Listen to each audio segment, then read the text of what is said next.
as in the mandible, we're just going to set one premolar and two molars. So we're going to take the first premolar and set that in the wax. Get the level of the cusps approximately where we want them. Get the alignment of the tooth, mesiodistally proper.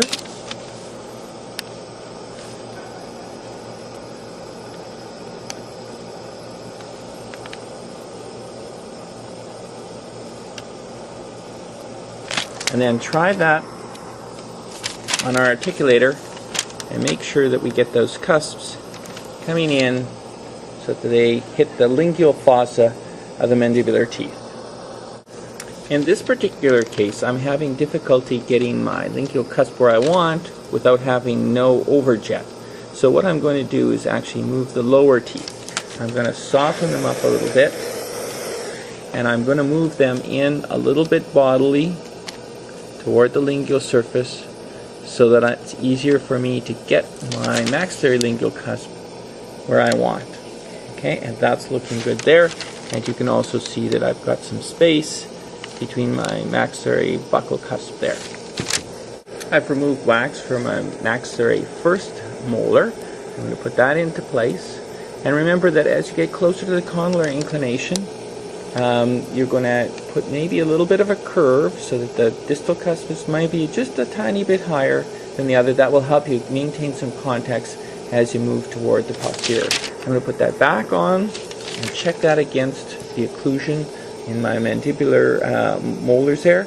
Perhaps I'm a little bit shy there on the distal cusp there, so I'm not going to put quite as much distal tilt on that. I'll put that back in place. And I'm going to move that out so that I have a little bit more overjet. As you move it buccal, the lingual cusp becomes more prominent and you start to get more overjet.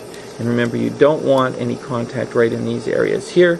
You want at least 1 millimeter of space between the maxillary and mandibular teeth. So that molar looks good.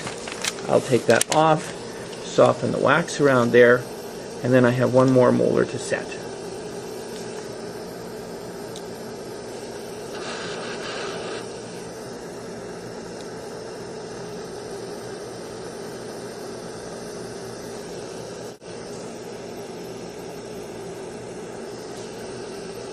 Before I place my second molar, just taking a look from the occlusal aspect to make sure again I'm following around the arch. I don't see any of my posterior teeth either too far buccal or too far lingual palatal in comparison to the rest of the teeth. So I'm going to go ahead now and place my second molar. Get the occlusal plane approximately right. Move it buccolingually so it looks like it should be in approximately the same spot, and check again to make sure that I have enough buccal overjet and no buccal cusp contacting. If any place I probably have a little bit too close to contact here, and I've got good overjet on both of my molars here. I've got the teeth basically where I want them. I'm just going to remove a little bit of excess wax. Again, I'm using a finger rest while I'm doing that. Then I can use any one of my spatulas to smooth and fill in the wax.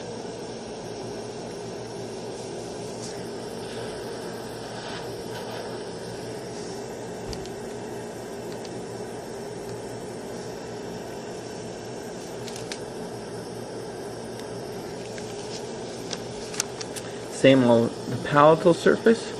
Again, make sure that your spatulas are good and warm so you can really get that wax nice and molten and smooth it. You don't want rough areas or sharp areas or bulky, big drips around the teeth. And again, a minimum of wax is probably better than trying to finish it off at this point. You may still find that you have some changes to make in tooth position.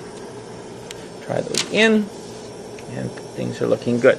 When I look at my maxillary arch now, I'm quite happy with the way I've set this. If I'm looking over here at the other side, maybe I have a feeling that this tooth here, the second molar, the 2-7, may be a little bit too far buccal, and I may need to change that.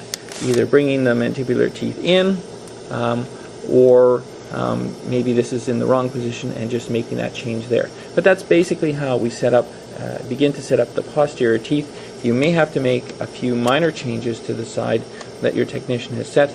The next thing that we're going to do is take a look at where those contacts are and make a few refinements of tooth position before we start to adjust to make sure we can get the contacts we want throughout the arch.